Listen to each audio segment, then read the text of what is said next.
Shalom, shalom à tous les bien-aimés dans le Seigneur. Que le Seigneur vous bénisse pour votre fidélité. Alors, nous allons parler aujourd'hui d'un thème qui est un thème central et qui est un thème qui concerne beaucoup de personnes.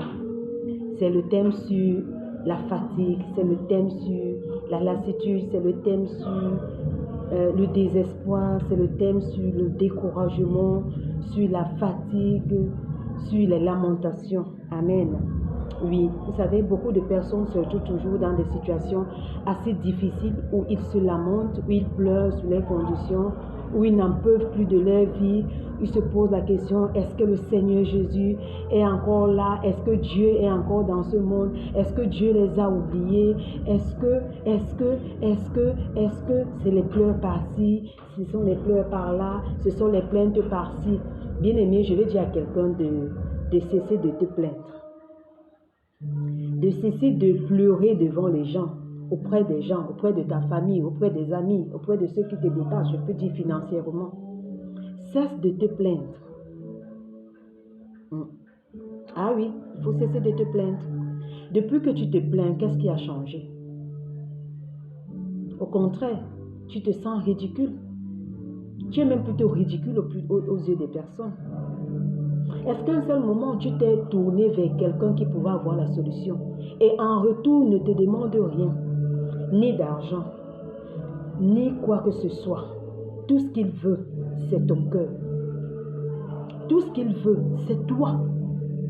Parce qu'il est celui-là même qui dit qu'il va prendre en charge tous tes problèmes. Quel est le problème que tu as et tu n'es pas allé voir cette personne?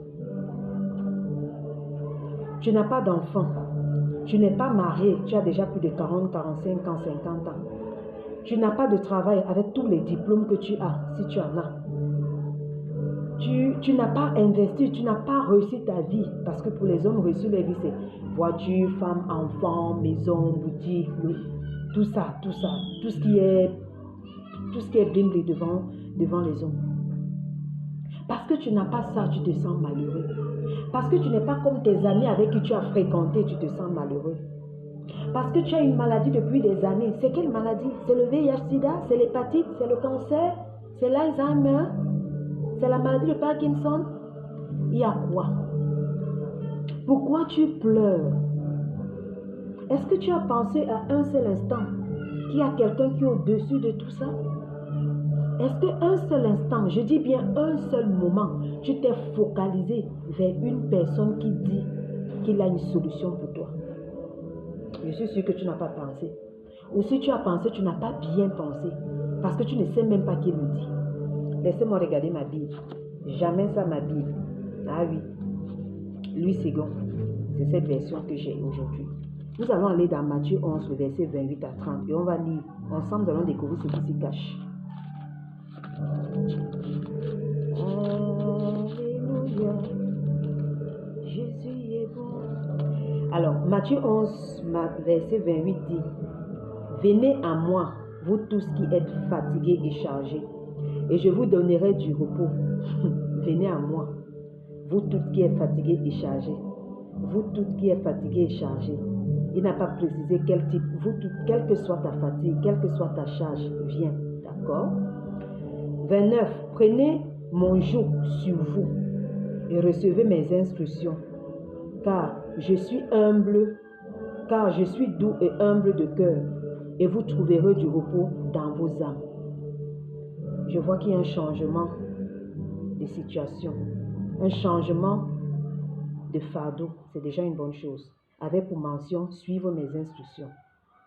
Le verset 30. Car mon joug est doux et mon fardeau léger. Là, ma Bible dit qu'il y a une personne qui a même de te décharger, c'est Jésus.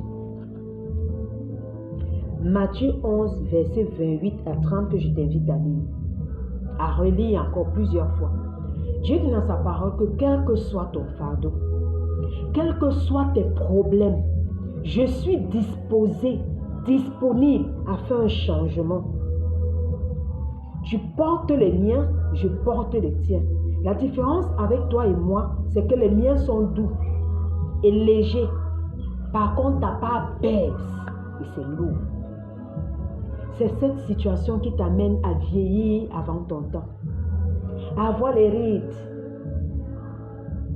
à ne pas briller, à ne pas prendre soin de toi-même parce que tu te préoccupes de tes situations. Jésus est la solution, mon frère. Peu importe cette maladie en toi, Jésus est la solution. Peu importe cette stérilité, Jésus est la solution. Peu importe ce célibat, Jésus est la solution. Peu importe cette stagnation professionnelle, Jésus est la solution. Peu importe ce blocage financier, peu importe cette limitation dans ton business, Jésus est la solution. Cesse de courir après les humains qui par après se moquent de toi. Nulle part dans ma Bible il est écrit que Jésus s'est moqué de quelqu'un. Pourquoi tu pleures? Pourtant il y a la solution. Tu ne le savais pas? Tu l'as su, gloire à Dieu. Mieux vaut tard que jamais. Ah oui, bien-aimé, ne te laisse plus abattre. Je viens encourager quelqu'un aujourd'hui, ne te laisse plus abattre. Luc 1, le verset 37 dit, rien n'est impossible à Dieu. Il dit bien rien. Il y a quoi que tu as demandé à Dieu, il ne t'a pas donné. Tu as frappé, il n'a pas ouvert. Tu as cherché, tu n'as pas trouvé. Tu as demandé, on ne t'a pas donné. Ok, si tu l'as fait, peut-être tu l'as mal fait, tu vas reprendre. Si tu as eu à le faire, peut-être il manquait un élément, ta foi, pour activer cela. Aujourd'hui, je viens dire, assieds-toi sur la parole de Dieu. Assieds-toi sur ce verset. J'aime souvent dire à des personnes, le fardeau, quand Jésus dit, venez à moi, vous toutes qui êtes fatigués et chargés, c'est comme si tu prenais ton sac, les sacs banjo qu'on vend. Tu prends tous les problèmes. Dans ta tête, tu fais un acte prophétique. Le problème, si tu charges. Le problème, si tu charges jusqu'à tu classes, tu dames pour que ça soit bien, ça puisse bien suffire dans le sac, de telle sorte que tu puisses fermer.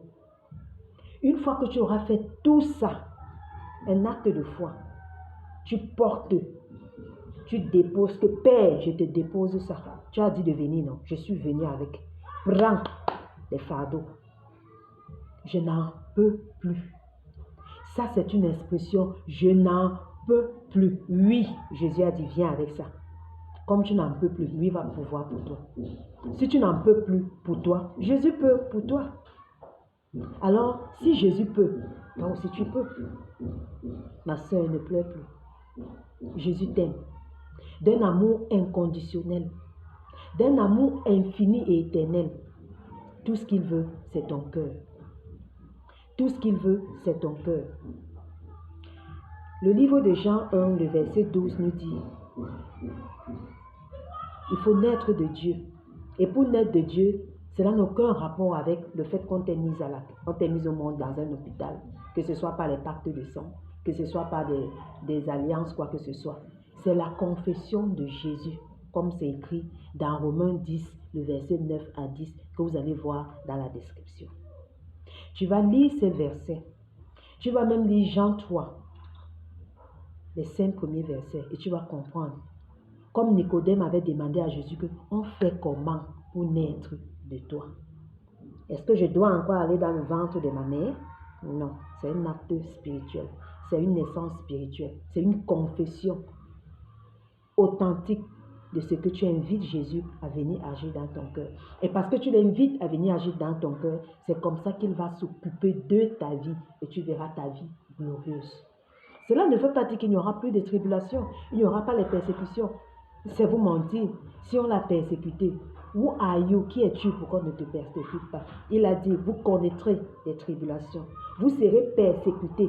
Mais prenez courage parce que j'ai vaincu Satan. Jésus a tout vaincu. Donc les tribulations là en Christ, les persécutions en Christ, ce n'est qu'une formalité d'ordre. La victoire est la tienne depuis le jour où tu l'as confessé. Donc je veux te dire, reçois Jésus dans ton cœur. J'ai dit de lire Jean 1, le verset 12, Romains 10, le verset 9 à 10. Lis tout simplement ça et tu peux encore ajouter Jean 3, le verset 1 à 5. Lis ces versets et fais ta prière. Dis au Seigneur Jésus que tu voudrais qu'il vienne dans ton cœur. Il vienne prendre contrôle de ton cœur afin de te décharger. Alléluia. Et tu verras. La suite, je vous invite à toujours rester connecté sur les différentes vidéos pour ne rien manquer des conseils de la vie chrétienne, des conseils de la marche avec le Seigneur Jésus-Christ. Je vais prier pour quelqu'un qui est dans une situation d'instabilité.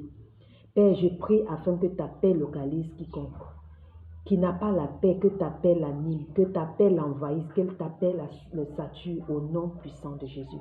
Merci parce que ce n'est pas la paix d'un bien, mais c'est la paix qui vient du Seigneur Jésus. Tu apaises quelqu'un, tu rafraîchis quelqu'un, tu renouvelles son cœur et tu le visites. Et que la gloire te revienne maintenant et à jamais dans ton amour éternel. Que toute la gloire te revienne au nom de Jésus-Christ. Amen. Bien-aimé, sache que Jésus t'aime, tu es une bénédiction. Ne pleure plus, ne te lamente plus. Jésus t'appelle, il a besoin de toi. Il t'étend la main, reçois-le, accepte-le et viens me rejoindre dans le royaume des célestes. Et tu verras comment ta vie ira de gloire en gloire, to glory to glory. Et ensemble, nous nous réjouirons dans le Seigneur, nous célébrons dans le Seigneur. Et même dans les moments difficiles, nous allons nous réjouir parce que Jésus a déjà dit qu'il porte nos fardeaux. Alors ce ne sont pas nos souffrances, ce sont les souffrances de Jésus. Parce que lui, il s'occupe de tout. Alors si on a une telle personne qui s'occupe de tout, pourquoi est-ce qu'on va se lamenter? Quand tu as quelqu'un qui est prêt à débourser le chèque à chaque fois pour toi, pourquoi tu te casses la tête? Tu es une bénédiction. Demeure béni dans le nom de Jésus-Christ. Shalom.